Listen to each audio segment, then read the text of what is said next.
Welcome to all 4 e-learning zoology classes. This is session 6.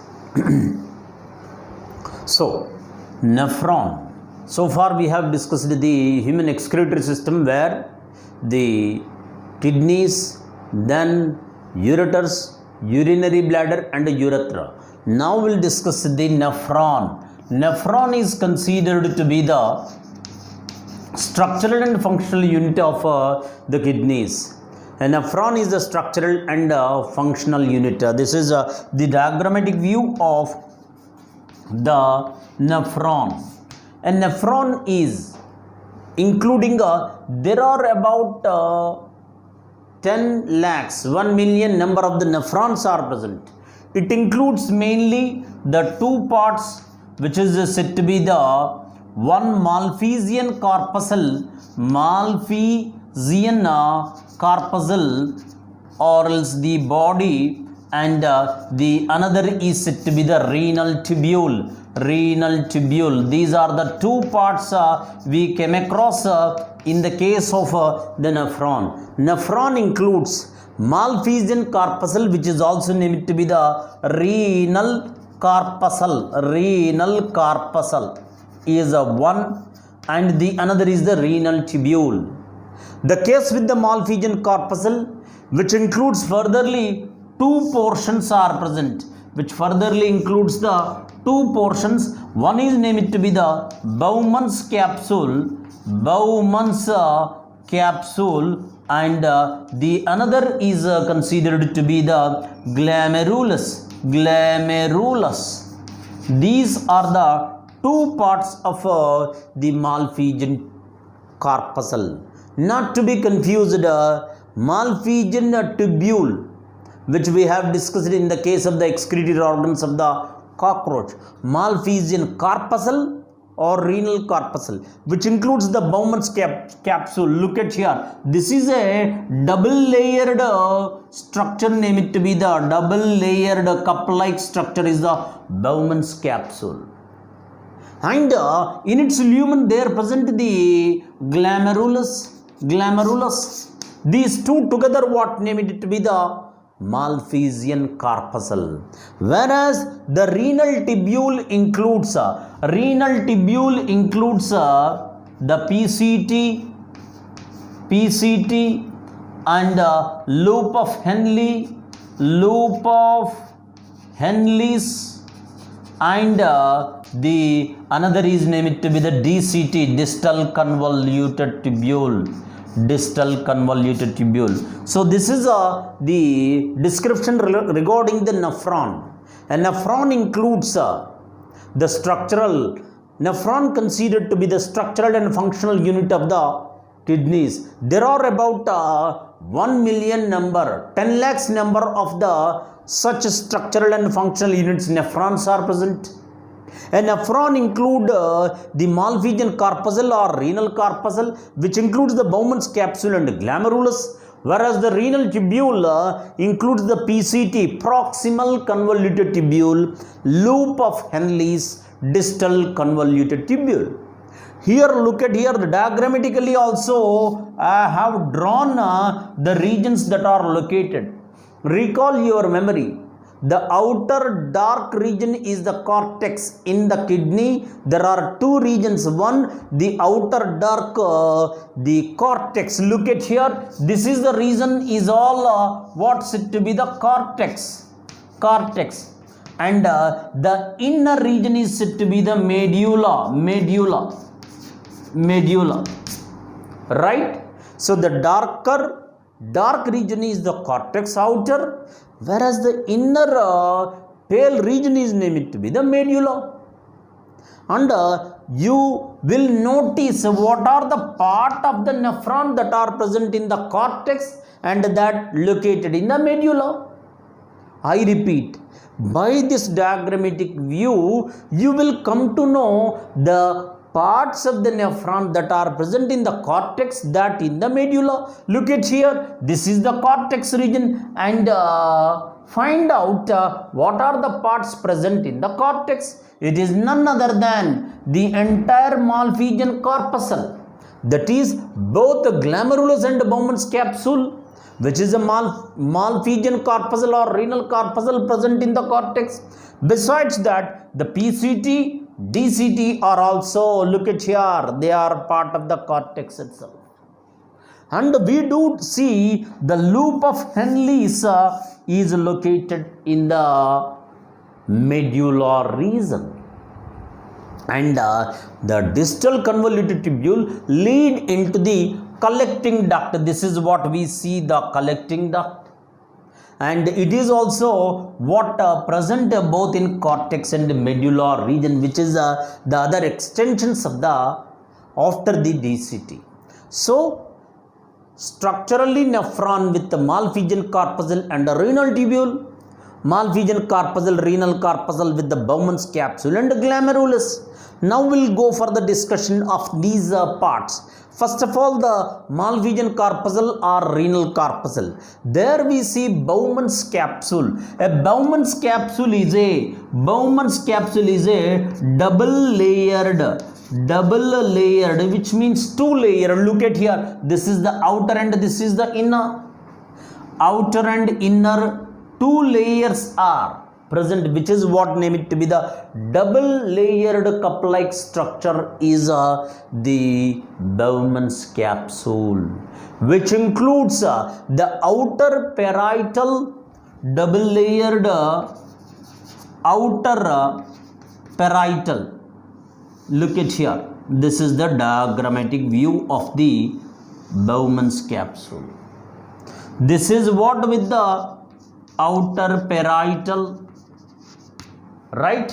And this is inner visceral layer,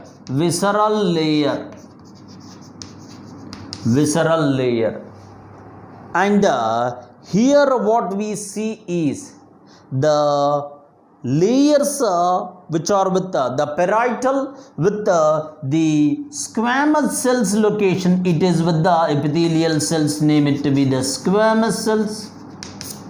Whereas visceral layer is also thinner and it is made up of the specialized cells, name it to be the podocytes.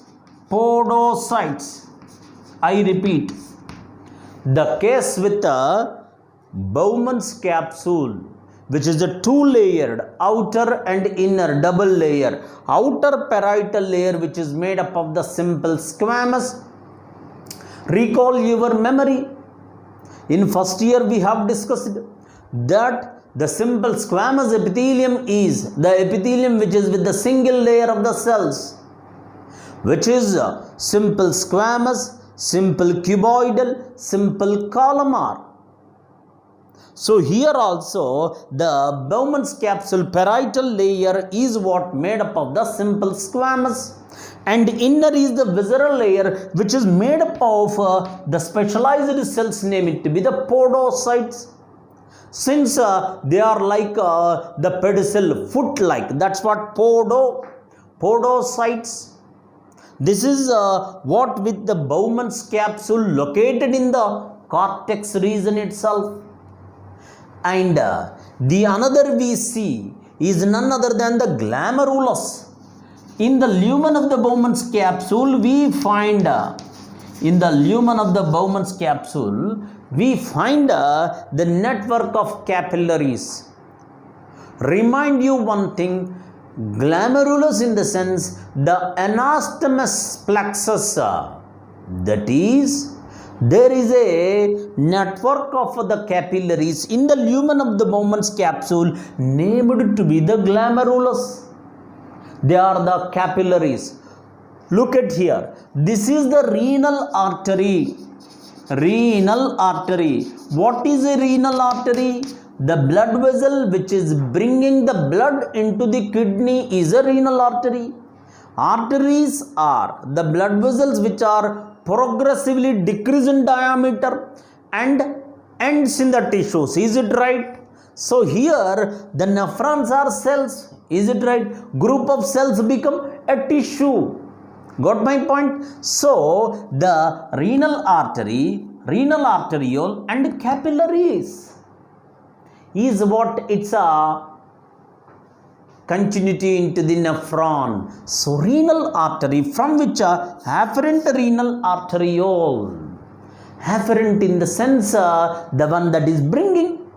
Efferent means the one that is taking away. So afferent renal arteriole, efferent renal arteriole, look at here, the one that is bringing here and the one that is taking away. Right? So afferent renal arteriole bringing the blood into the lumen of the Bowman's capsule, whereas the efferent renal arteriole taking away. Meanwhile, there is a anastomous network. There is a network of capillaries results in the glomerulus, which is the combination of both the afferent and efferent renal arteriole or capillaries. That's what glomerulus, which is located in the lumen of the Bowman's capsule. And this glomerulus, which is a network of capillaries, is with the inner walls is made up of simple squamous, which is named to be the endothelium. So here the glomerular epithelium is an endothelium, whereas Bowman's capsule simple squamous with the podocyte. What form a glomerular filtrate membrane is formed? Generally, what is the role played by the kidney? Filtration. The more the water you drink, the more the filtration takes place. Why? The more the water you take, the more water enter into the blood. Why? Blood is with the plasma and blood cells. Plasma is with 92% of water, which means the more the water you take, the more the filtration in your body. Why? The more the water you take, the more it become a part of the plasma, and that is brought into the kidneys where it gets filtered, and then the necessary water and salts are absorbed, unnecessary one is sent out, which means the functional efficiency of kidneys depends on intake of water. And one more point, let me clear you that as the age progresses after 40 years, at every 10 years after 40, for suppose an X is an individual with the 40 years, then by 50th year, which means 10 years of span, the 10% of the nephrons get deteriorated, which means as the age progresses, the number of the nephrons present in the kidneys functionally are become inefficient, which means the efficiency of the kidneys as the age progresses decreases due to deterioration or degeneration of the nephrons 10% every 10 years. So naturally, a person with the 90 or 100 years kidney failure is not the problem. That is their functional efficiency decreases. So I repeat, what we are discussing is the kidneys are for the filtration. In the case of the urine formation, we discussed the three processes. One is the glomerular filtration, two selective reabsorption, and third is the tubular secretion. Now the question is, in glomerulus and the Bowman's capsule, which is a Malpighian corpuscle, there itself we find the glomerular filtration, filtering of necessary and unnecessary substances from glomerulus into the lumen of the Bowman's capsule by net filtration pressure. The filtering takes place, which is named to be the glomerular filtration or ultrafiltration. The filtering of the substances necessary, unnecessary from glomerulus into the lumen of the Bowman's capsule. The Bowman's capsule, through a narrow lumen, it lead into the rest of the part of the renal tubule. Look at here, that is PCT. Next, loop of Henle, DCT, and furtherly it is extended. So, if filtration takes place from glomerulus into the lumen of the Bowman's capsule, it lead into through a narrow space into the PCT, the part of the renal tubule, then into the lumen loop of Henle's, then into the DCT, then into the collecting duct, then Bellini duct, and then it lead into the renal papillae. Renal papillae, what did we discuss yesterday? The medullary pyramids type renal papillae. This nephron finally ends at the renal papillae via the ducts, not directly. Collecting duct, main collecting duct, then Bellini duct, then into the renal papillae into renal pelvis into ureter, ureter into urinary bladder into urethra, penile membranous and prostatic membranous and penile urethra, it is sent out. This is what all the story we are about to discuss. So in the beginning, the structure of the nephron were malphage and corpuscle we have discussed. So in this connection, one point to recall that the Bowman's capsule are made up of, look at here, glomerular filtrate membrane is to be discussed. Glomerular filtrate membrane is to be discussed. Glomerular filtrate membrane in the sense, glomerular filtrate membrane means the membrane through which the filtration takes place. Glomerular filtration takes place, name it to be the glomerular filtration. Everywhere earlier we have discussed.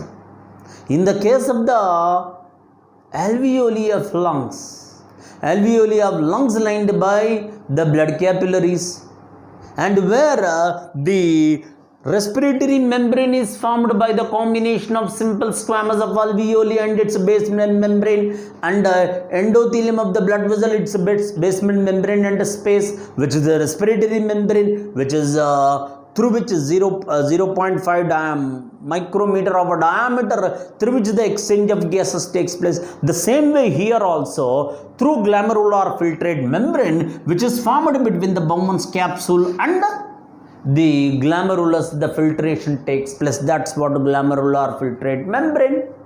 Diagrammatically, I will show the glomerular filtrate membrane. We have discussed the glomerulus and Bowman's capsule. In between that, there present a glomerular filtrate membrane. Glomerular filtrate membrane is the combination of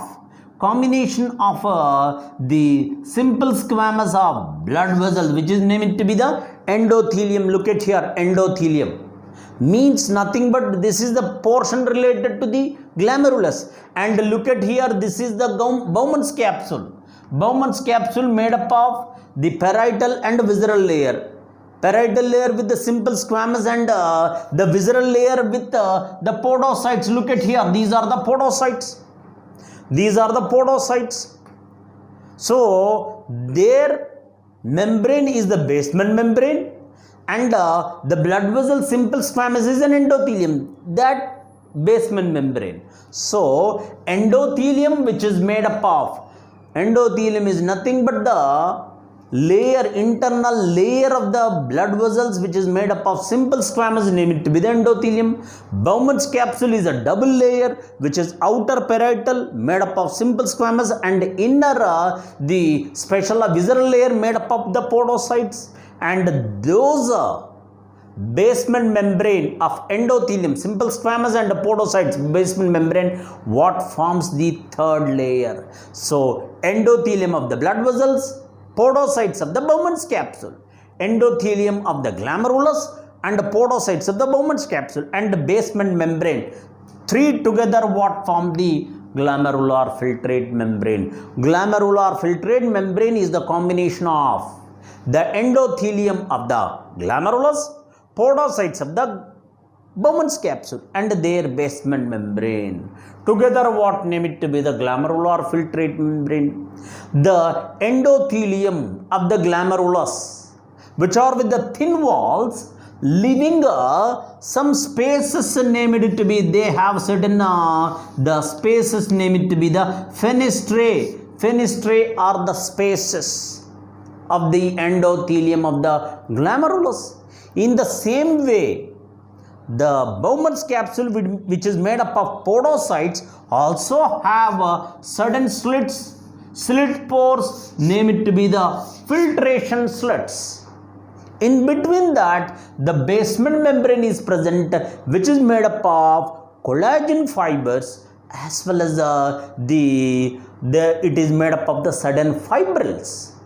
So the glomerular filtration membrane is with the fenestrae of the endothelium, and the filtration slits are slit pores of the podocytes of the Bowman's capsule. Through this, the filtration takes place. That's what our concept is. The glomerular filtration takes place from the glomerulus into the Bowman's capsule via the glomerular filtrate membrane. How does it takes place? When there is no space or else pores. That's what now we see. In endothelium of the glomerulus, there are fenestrae, the spaces in between the squamous cells, and also the Bowman's capsule with the podocytes or with the slit pores or else filtration slits through which the filtration takes place. That's what glomerular filtration or ultrafiltration. So the endothelium will have fenestrae, and Bowman's capsule have slit pores or filtration slits through which the filtration from glomerulus into the Bowman's capsule takes place. That is what all about the Malpighian corpuscle or renal corpuscle. The next part is named to be the renal tubule. Renal tubule also we discussed that it includes the PCT, proximal convoluted tubule, then loop of Henle and DCT. First of all, we'll go for the PCT, proximal convoluted tubule. Proximal convoluted tubule is the part of the renal tubule. It is part of the renal tubule, and this renal tubule, which is whose first part is the proximal, nearer. Proximal means nearer, distal means away. So the nearer part of the renal tubule is the first part, proximal convoluted tubule. It is present in the cortex region itself. It is a part in the cortex, and it is made up of simple cuboidal epithelium. It is made up of simple cuboidal epithelium. Recall your memory. That is simple cuboidal epithelium we discuss. It is present in the proximal convoluted tubule and also in the distal convoluted tubule. It is lining the ovary, where it is named to be the germinal epithelium. So in this connection, the PCT is lined by means of simple cuboidal epithelium with brush borders,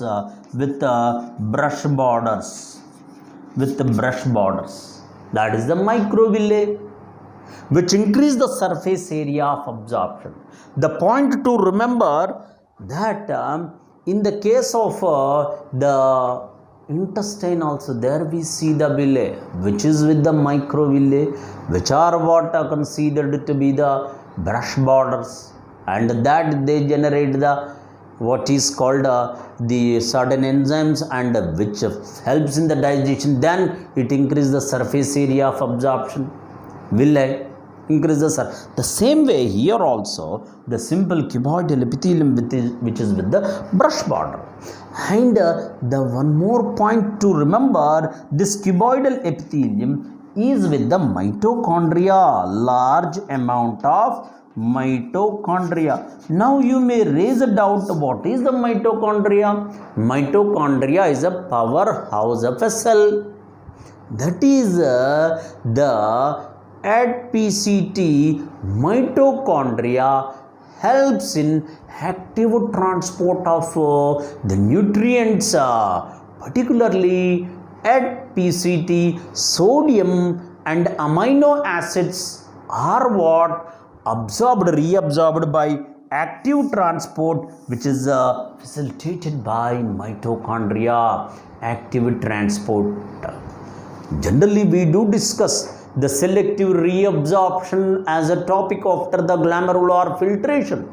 How selective reabsorption takes place at different parts is one of the phase in the urine formation, where passive transport, active transport. Active transport at PCT is because of the mitochondria which are abundantly present in the PCT, which helps in the active transport. So proximal convoluted tubule is the part of the renal tubule located in the cortex. It is lined by simple cuboidal epithelium with brush borders, which increase the surface area of absorption, and also contain the mitochondria, which helps in the active transport of the nutrients from the primary urine into the interstitial fluid, thereby into the blood. So they increase the surface area of absorption. Next, we move on to the loop of Henle. Basically, among the mammal, the water reabsorption is aided by loop of Henle. It is one of a water conservating mechanism process. Loop of Henle. Loop of Henle is a U-shaped structure. Look at here.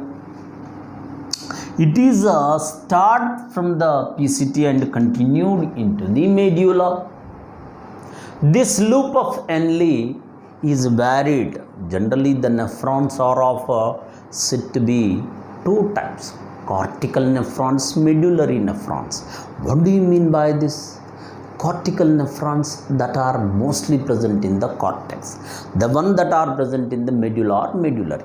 So in this connection, the medullary nephrons are with the what we see is a loop of Henle is extended into the medulla region. It is a U-shaped structure which includes the ascending limb and descending. Ascending means climbing, is it right? So the part of the loop of Henle where the urine flow from the inner medulla to outer medulla. This is the medullary region, is it right? Medulla region. This is the cortex and this is the medulla. So this is the descending limb. Descending limb means coming down. Ascending means climbing, is it right? So the descending limb is that in which the urine flow from outer medulla to inner medulla. This is the indication. This is medulla, outer medulla, inner medulla. The limb of the loop of Henle in which the urine from outer medulla to inner medulla is descending limb. Inner medulla to outer medulla is the ascending limb. That's all. Here it is coming down, and after taking a hairpin bend, it forms the ascending limb. So these two together, what name it to be? The loop of Henle's U-shaped structure present in the medulla. The loop of Henle is with the two portions. We say it is one the descending limb and another is the ascending limb. Look at here, descending limb and the ascending limb. Descending and ascending limb. In a descending limb, the urine flow from outer medulla to inner medulla, it is with the thick segment and thin segment. Ascending limb also with the thin segment and thick segment. The descending limb, there also the epithelium is present.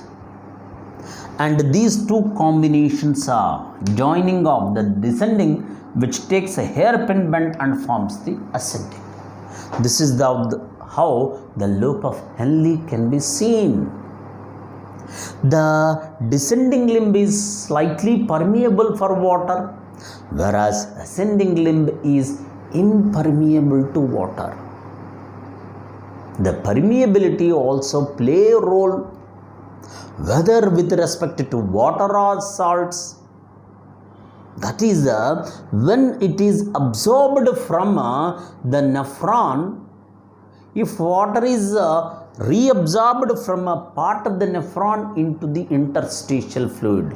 Here the point to remember, interstitial fluid, that is in between. As kidney is with the 1 million number of the nephron, they are all the structural functional unit cell of the kidney. Whatever the fluid that is present outside the nephron is the interstitial fluid. So from nephron the water and salts are reabsorbed into the interstitial fluid. From there it is again absorbed into the blood. There how the selective reabsorption takes place, for which the part of the nephrons require permeability. So here the descending limb have a permeability for the water, whereas the ascending limb is impermeable for water. So what it results in? As the descending limb have a permeability towards the water, water move out of the descending limb. So the concentration of urine progressively increases at the hairpin bend, and ascending limb is completely impermeable for water. So water do not go out of the ascending limb, which means water remain in it, and ascending limb is highly permeable. It is the one where the ionic reabsorption takes place. Large amount of ion, about 25% of ions, that is sodium, from thick segment is absorbed into the interstitial fluid. So water remain in it in the ascending limb, since it is impermeable for water, but ions are what? Reabsorbed. So in the ascending limb, the concentration what progressively increases, whereas in ascending limb it decreases. This results in what is called opposite concentration in opposite flowing urine flowing to limbs. This lead into the DCT, distal convoluted tubule. It is present in the cortex. It is also with the simple cuboidal epithelium, but brush borders are absent. This is the information description summary of the nephron. Still remaining part of the nephron we'll see in the next class. Thank you.